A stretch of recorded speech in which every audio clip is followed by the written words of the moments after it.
अस्सलाम वालेकुम, नमस्कार, सत श्री अकाल एंड गुड इवनिंग। मैं हूं आरज़ू काज़मी और आप देख रहे हैं पॉइंट ऑफ व्यू। हमें जी ज्वाइन किया है अवैस इकबाल साहब ने, जो कि जर्नलिस्ट हैं और बड़े बोल्ड किस्म की स्टेटमेंट, बल्कि ट्रूथफुल किस्म की स्टेटमेंट दिया करते हैं। Thank you so much Awais, क्या जा पाए। बहुत शुक्रिया आरज़ू, कैसी हैं आप?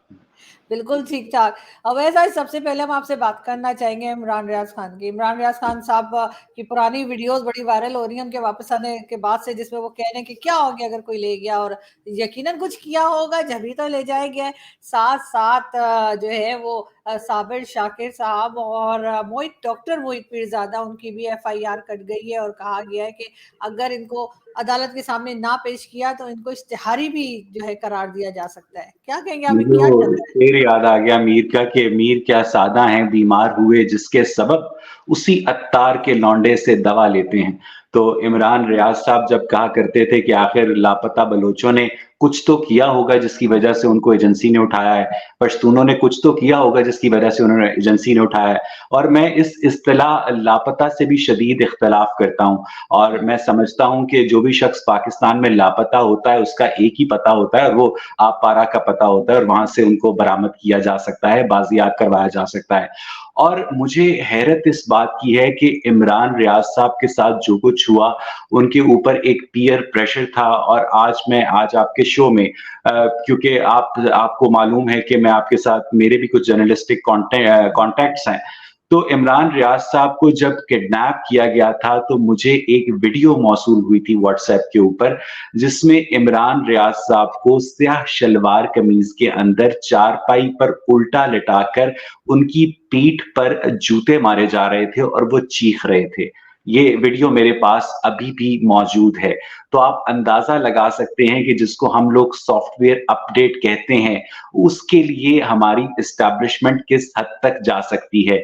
इमरान रियाज साहब और इन जैसे जो दीगर सहाफ़ी इमरान खान की सपोर्ट में जिस तरह से एस्टैब्लिशमेंट को सपोर्ट किया करते थे, और एक वक्त पर उन्हें पता ही नहीं चला कि कब वोडका का चौथा पैग उन्हें बिल्कुल मदहोश कर गया और वो इमरान खान की मोहब्बत में मिलिट्री एस्टैब्लिशमेंट के खिलाफ हो गए जिसने इमरान खान को बनाया था। उस मिलिट्री एस्टैब्लिशमेंट ने इमरान खान के साथ तो जो करना था वो सारी दुनिया देख रही है, लेकिन इमरान रियाज को भी एग्जाम्पल बनाया गया है कि आइंदा से अगर कोई सहाफ़ी बुग़्ज़े मुआविया में या हुब्बे हुसैन की वजह से अपने ही मालिकों के खिलाफ इस तरह से बोलेगा तो उसका ये हशर किया जाएगा। चीफ जस्टिस काज़ी फ़ाइज़ ईसा अपने आप को बहुत काज़ी उल कुज़ा के मनसब पर फ़ाइज़ समझते हैं। उनके बारे में कहा जाता है कि वो बड़े सख्त गीर जज हैं, लेकिन वो तो अदालतों में स्टेटमेंट्स दे रहे हैं पसंद की शादी के ऊपर। उन्हें नहीं नज़र आ रहा कि इमरान रियाज वापस आ गया है। उन्हें नहीं नज़र आ रहा कि पाकिस्तान के अंदर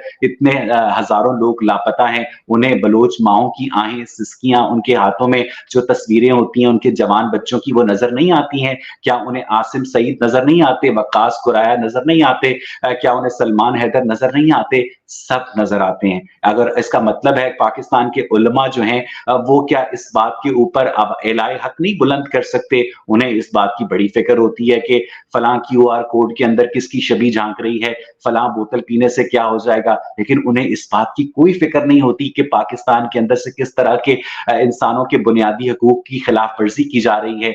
मैं इमरान रियाज से 10 सियासी इख्तलाफात रख सकता हूँ, लेकिन मैं एज़ अ ह्यूमन बीइंग उनके राइट ऑफ ओपिनियन को डिफेंड करता हूँ। और बेशक वो इमरान खान का साथ देते रहें, बेशक वो जिसका मर्जी साथ देते रहें, लेकिन पाकिस्तान की किसी एजेंसी को ये हक नहीं पहुंचता कि वो अब मावराए अदालत इन लोगों को उठाए, अपने पास डिटेंशन सेंटर्स में रखे, इन्हें सवियर टॉर्चर का निशाना बनाए। और अब तो इनकी दीदा दलेरी इस हद तक बढ़ चुकी है कि कभी कभार रिलीज भी कर देते कि जाओ क्या बिगाड़ लोगे, जाओ क्या उखाड़ लोगे। बिल्कुल ऐसा ही लगता है, लेकिन खैर लोग बड़े खुश हैं, उनकी फैमिली के भी और बाकी जो उनके साथी हैं वो भी कह रहे हैं कि बहुत अच्छी बात है कि वो वापस आ गए। ये और बात है कि ज़ाहिर इस तरह की चीज़ों को कोई सपोर्ट नहीं कर सकता, ना ही करना चाहिए, लेकिन बहरहाल उनकी पुरानी बातों को लोग भूले नहीं हैं। अगर हम बात करें प्राइम मिनिस्टर जो आजकल हमारे हैं जी, care taker prime minister Anwarul हक काकड़ साहब, जी, जो यूनाइटेड नेशन जनरल असेंबली के इजलास में उन्होंने वो खिताब किया और एज़ यूजुअल सेल्फी वाले प्राइम मिनिस्टर। जी, जी, बिल्कुल सेल्फी वाले प्राइम मिनिस्टर, और कई लोगों को एतराज़ है कि इन्हें तो जाना ही नहीं चाहिए था। इस वक़्त जब पाकिस्तान की हालत ये है कि 40% लोग जो हैं वो गुर्बत की लकीर के नीचे ज़िंदगी गुज़ार रहे हैं, और 9 करोड़ लोगों का के लिए बताया जा रहा है कि उनकी हालत ख़राब है। ऐसे में प्राइम मिनिस्टर जो हैं, कभी इंग्लैंड में बैठे इंटरव्यू दे रहे हैं, कभी अमेरिका में बैठे इंटरव्यूज़ दे रहे हैं। मतलब ये चल क्या रहा है आपके ख़्याल से? अरे! मैं समझता हूँ कि अनवारुल हक काकड़ साहब को बहुत अच्छी तरह से अंदाज़ा है कि उन्हें उनके बॉसेस ने जिस काम के लिए मुंतखब किया है, उन्हें दोबारा इस तरह की जॉब अपॉर्च्युनिटी नहीं मिलेगी। पिछले दिनों मैंने एक फ़ेसबुक पोस्ट पढ़ी थी, कनाडा में हमारे दोस्त होते हैं रशीद यूसुफ़ज़ई साहब, कि Pakistan air force academy Risalpur की पासिंग आउट परेड थी, जिसके अंदर साबिक आर्मी चीफ़ और साबिक शहंशाह पाकिस्तान जनरल कमर जावेद बाजवा को बतौर मेहमान खसूसी इनवाइट किया गया था, और उस पासिंग आउट परेड के बाद जब ये लोग मुश्तरका एक लंच कर रहे थे, तो बाकायदा अनवारुल हक काकड़ साहब हाथ बांधकर मुअद्दिब खड़े थे एक वेटर की तरह, और जनरल कमर जावेद बाजवा के इशारे पर बैंगन का भरता लाकर उन्होंने उनके सामने रखा था, और आज इसी बूट पॉलिश की वजह से उन्हें ये स्टेटस दिया गया है। अनवारुल हक काकड़ साहब माजी में अपने ट्वीट्स की वजह से, जब जनरल कमर जावेद बाजवा के इमरान खान के साथ अच्छे रिलेशंस थे, तो इमरान खान की सपोर्ट में भी ट्वीट्स किया करते थे। लेकिन अभी तो वो नौकरी कर रहे हैं, और अनवारुल हक काकड़ साहब ने जो तकरीर की यूनाइटेड नेशंस में, वो एक पैथेटिक तकरीर थी। वो कहीं से एक ऐसी तकरीर नहीं थी जो एक हेड ऑफ द स्टेट को ज़ेब देती हो, बल्कि लगता था कि एक ग्रेड 17 के फॉरेन ऑफिस की जो कोई नई-नई भर्ती हुई है एक ऑफिसर, उसने एक अंग्रेजी में तकरीर लिख दी थी, और अनवारुल हक काकड़ साहब ने कर दी तकरीर। हम अपनी यूनिवर्सिटी के ज़माने में कहा करते थे कि a lecture is process by which knowledge is transferred from the notes of the teachers to the notes of the students without passing through minds of either. So basically, a United Nations Prime Minister of Pakistan's speech is a process by which propaganda is transferred from the notes of the paper to the notes of the delegates without passing through minds of either. Arzu. लेकिन लेकिन साथ-साथ वो कई दूसरे जो international media है, उनको भी इंटरव्यूज़ देते जा रहे हैं। एक बड़ा जो है टब्बड़ लेके साथ गए हैं, जिसमें उनके मिनिस्टर्स भी हैं, उनके फेवरेट मीडिया पर्सन्स भी हैं, और कई लोग हैं। क्या इतना खर्चा इस वक़्त करना चाहिए था? कभी वो अभी इंग्लैंड में भी पहुँचे हैं, लेकिन वहाँ के प्राइम मिनिस्टर ने इनसे मिलना पसंद नहीं किया। मैं बिल्कुल आपसे मुत्तफ़िक हूँ कि उनको इस तरह से इस बेदिली के साथ, इस बेदर्दी के साथ पाकिस्तान के सरकारी वसाइल का ज़िया नहीं करना चाहिए था। लेकिन अगर किसी के अंदर दर्द दिल हो ना आरज़ू काज़मी, तो उसे कभी भी इस तरह की पोस्ट के लिए मुंतखब नहीं किया जाता है। इंडिया के जो आर्मी चीफ है ना, 60 लाख रुपए की सरकारी गाड़ी के ऊपर घूमते हैं, और पाकिस्तान के army chief Mercedes S class में घूमते हैं। इंडिया का जीडीपी देख लें और पाकिस्तान का जीडीपी देख लें। पाकिस्तान के पास जितने पैसे हैं और इंडिया के पास जितने पैसे हैं, सारी दुनिया को पता है, और उसके बावजूद आपको कभी भी इस तरह से एक्स्ट्रा वेकेंट किस्म की स्पेंडिंग नजर नहीं आएगी इंडियन ऑफिसर्स की भी, और खास तौर पर Indian heads of the state की। वॉशिंगटन डीसी के अंदर जो पाकिस्तान की एम्बेसी है ना, वो इंडियन एम्बेसी से 10 गुना ज्यादा बड़ी और लविश है, जिसको इन गुनाहगार आंखों ने अपनी खुद देखा है। तो जिस तरह से पाकिस्तान की पब्लिक मनी का ज़िया किया जाता है, उसके ऊपर तो कोई दूसरी राय ही नहीं है आरज़ू। लेकिन साथ-साथ आपने हिंदुस्तान का नाम लिया, और तो वहाँ के भी जो फॉरेन मिनिस्टर हैं, उन्होंने भी एड्रेस किया था यूनाइटेड नेशन जनरल असेंबली में, और बड़ा ज़ोरदार किस्म का उन्होंने जो है वो झाड़ पिलाई है, जिसे कहना चाहिए कैनेडियन प्राइम मिनिस्टर को की बात को, जो उन्होंने एक इल्ज़ाम आयद किया है भारत के ऊपर, खालिस्तान मूवमेंट के जो एक आदमी जो है वो मारा गया था। उसके ऊपर आप क्या कहेंगे कि क्या पाकिस्तान की मीडिया में तो ख़ैर ये चल रहा है कि जी भारत को ज़ाहिर है हम सपोर्ट नहीं कर रहे, और मुसलसल कनाडा की वाहवाही में लगे हैं, और बात है कि कनाडा हमें पूछ भी नहीं रहा। वैसे सारी आपके और मेरे व्यूअर्स मुझे जानते हैं कि मैं किस तरह से इंडिया को सपोर्ट करता हूँ, और अच्छे बुरे लोग हर जगह होते हैं, और ये बात भी सारी दुनिया को पता है कि पाकिस्तान के पाकिस्तान की जो रियासत है वो किस तरह से खालिस्तान मूवमेंट को सपोर्ट करती है, और करतारपुर कॉरिडोर भी सिर्फ और सिर्फ सिखों को खुश करने की कोशिश है, और इस उम्मीद पर कोशिश है कि वो जो सिख हैं वो दिल्ली सरकार के साथ वो फ्रिक्शंस डेवलप करके खालिस्तान बनाने की राह हमवार करेंगे। तो मैं ईमानदारी से समझता हूं कि अगर कैनेडियन प्राइम मिनिस्टर ने इस तरह से स्टांस लिया है, कनाडा के ह्यूमन राइट्स के हवाले से बहुत अच्छा उनका ट्रैक रिकॉर्ड है, और मैं समझता हूं कि इंडियन एजेंसीज वाकई उस प्रदीप सिंह के कत्ल के अंदर इन्वॉल्व हो सकती हैं, और इस चीज को मैं रूल आउट नहीं कर रहा हूं, लेकिन दुनिया भर की जो इंटेलिजेंस एजेंसीज होती हैं वो इस तरह के ऑपरेशंस करती हैं। आप सलीम शहजाद साहब का केस याद रख सकती हैं, आप करीमा बलोच का केस याद रख सकती हैं। तो इस तरह से दूसरी सरजमीन के ऊपर अपने जो डिसिडेंट्स हैं उनको जो कत्ल करवाना है वो थर्ड वर्ल्ड कंट्रीज के लिए इतना ज्यादा मुहैयरुल अकूल नहीं है। लेकिन at the same time government of Pakistan जो है वो इस बात को भी क्या कहते हैं फरामोश नहीं कर सकती कि आपके पास अपनी ओवरसीज एम्बेसीज को पे करने के लिए तनख्वाह नहीं है, लेकिन आपके पास अपने ओवरसीज शूटर्स को पे करने के लिए पैसे हैं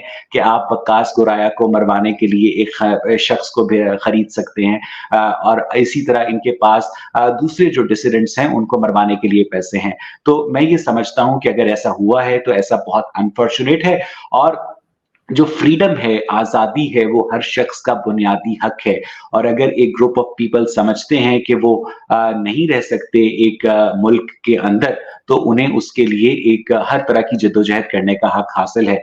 आज आप प्लेबिसाइट करवा लें और उसके अंदर सिर्फ और सिर्फ उन सिखों को इनवाइट करें जो कि इंडिया के अंदर रहते हैं, ठीक है? जो पाउंड में नहीं कमाते हैं, जो कैनेडियन डॉलर्स में नहीं कमाते हैं, जो ऑस्ट्रेलियन डॉलर्स में नहीं, उनसे पूछें कि क्या आपको खालिस्तान चाहिए? और अगर आपको खालिस्तान चाहिए तो उस इलाके में बसने वाले जो बकिया लोग हैं, उनका क्या मुस्तकबिल होगा? देखिए, खालिस्तान की जितनी मूवमेंट है, आपको एतजाज़ अहसन साहब याद होंगे जब वो वज़ीर दाखिला थे बेनज़ीर के 80s में, तो उन्होंने लिस्टें प्रोवाइड की थी। ऑपरेशन गोल्डन टेम्पल आपको याद होगा कि इंदिरा गांधी के जो सिख बॉडीगार्ड्स थे, उन्होंने इंदिरा गांधी को किस तरह से असैसिनेट किया था 31 अक्टूबर को। तो मसला ये है कि आप जब भी रिलीजन की बुनियाद पर कोई पीस ऑफ लैंड हासिल करते हैं ना, तो उसके अंदर आप दूसरे लोगों को ऑटोमेटिकली उसमें से एक्सक्लूड कर देते हैं, जिसकी वजह से वो एक रियासत जो होती है वो मुतशद्दद हो जाती है।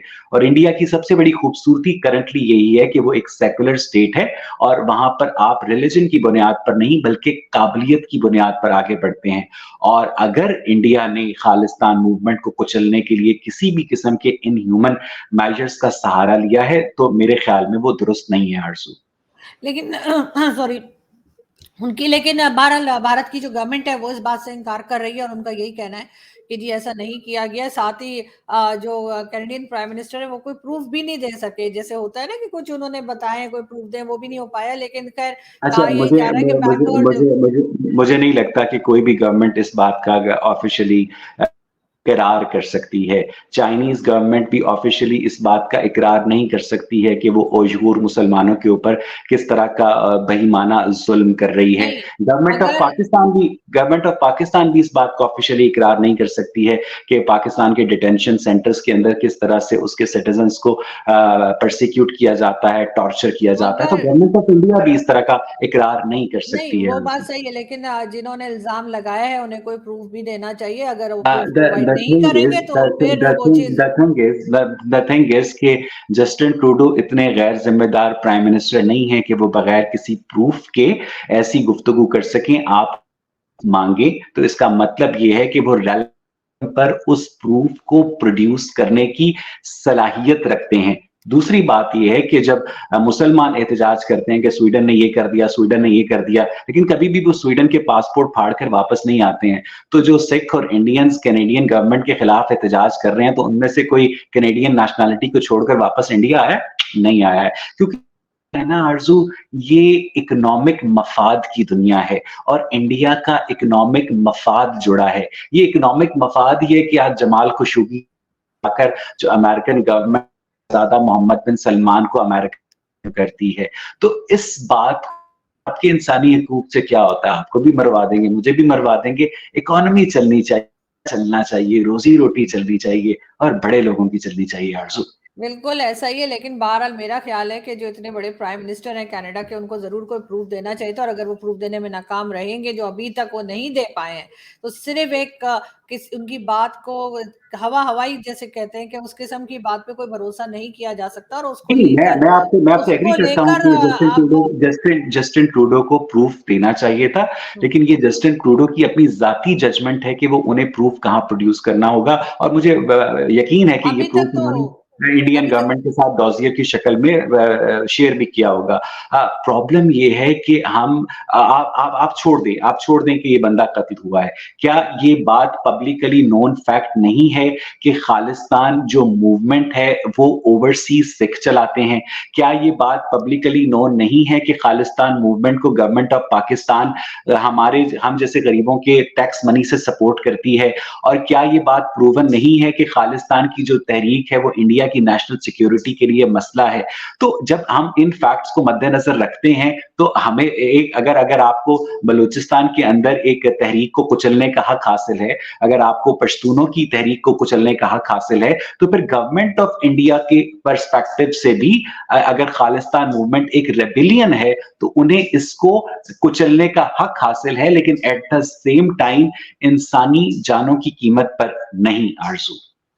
बिल्कुल ऐसा ही है, लेकिन अगेन मैं वही कहूँगी कि जो कैनेडियन प्राइम मिनिस्टर हैं, बहरहाल उन्हें प्रूफ़ सामने रखना चाहिए, हाँ, इससे आई पहले कि एग्री वो किसी भी गवर्नमेंट को आई एग्री हूँ या कि ये इंडिविजुअल के ऊपर ये उनकी इल्ज़ाम ज़ाती लगाएँ। जजमेंट है कि उन्होंने प्रूफ सिर्फ़ क्यों नहीं रखी। बिल्कुल, उसके बगैर, क्योंकि उसके बगैर आम लोग तो एक-दूसरे को कुछ कह सकते हैं, लेकिन इस तरह की गवर्नमेंट्स एक-दूसरे को ब्लेम नहीं कर सकती।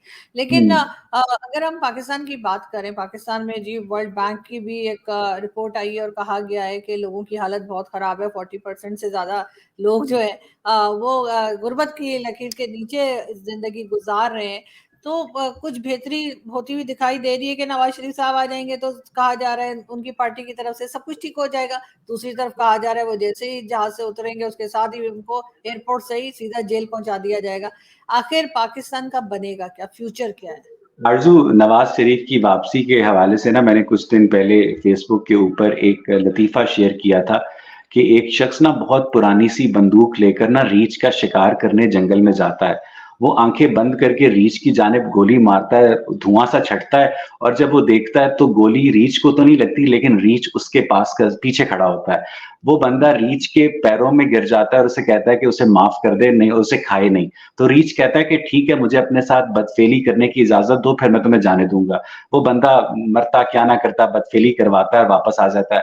फिर उसको बड़ा गुस्सा चढ़ता है कि रीछ ने मेरे साथ बदफ़ेली की, वो दोबारा वो बंदूक लेकर जंगल में जाता है। वो दोबारा रीछ का निशाना लेता है, दोबारा निशाना चूक जाता है, रीछ उसके पास आता है, बदफ़ेली करवाता है, वापस आ जाता है। तीसरी दफ़ा भी होता है और चौथी दफ़ा भी होता है।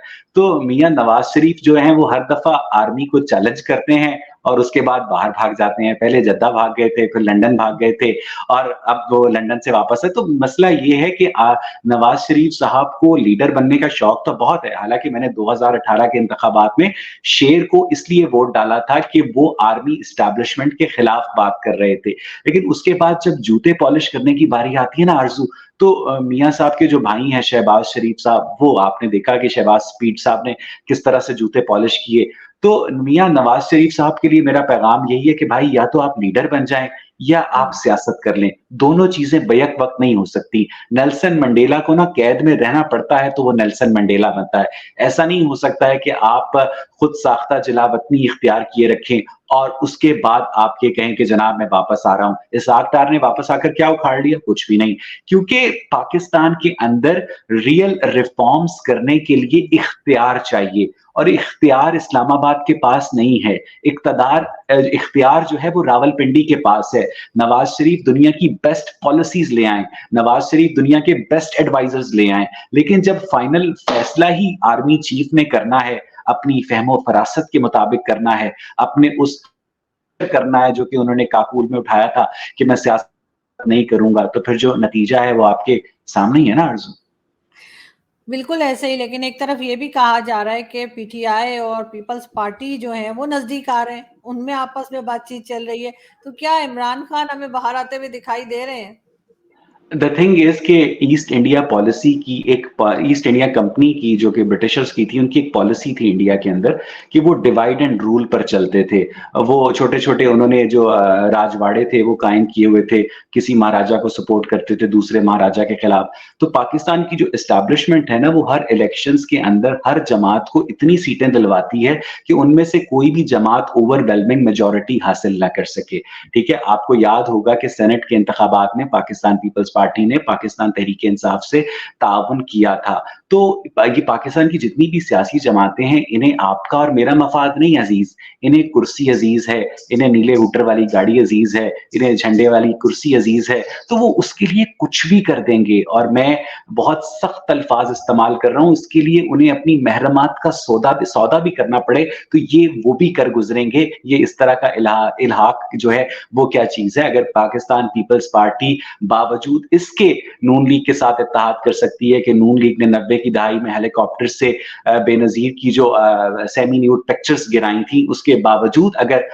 बिलावल मरियम नवाज के साथ बैठ सकते हैं, तो ये किसी के साथ भी बैठ सकते हैं। इन पॉलिटिशियंस का कोई दीन ईमान नहीं होता, इनका दीन ईमान अवाम का मफाद नहीं, इनका दीन ईमान सिर्फ और सिर्फ कुर्सी होती है। आरजू बिल्कुल ऐसा ही है, इसलिए कि अगर इन्हें पाकिस्तान का ख्याल होता तो यकीनन ये पाकिस्तान के साथ जितनी भी कंट्रीज हैं, चाहे वो अफगानिस्तान हो, भारत हो या चाइना, हर किसी के साथ फिर टर्म्स बेहतर करने की कोशिश करते, बजाय इसके कि हमें हर तरफ से खतरा बताया जाता है जी, उधर से भी हमें खतरा है, उधर से पाकिस्तान के खतरा है। हमसायों में सिर्फ इंडियन ओशन ऐसा हमसाया जहां से अभी तक कोई शिकायत नहीं आई।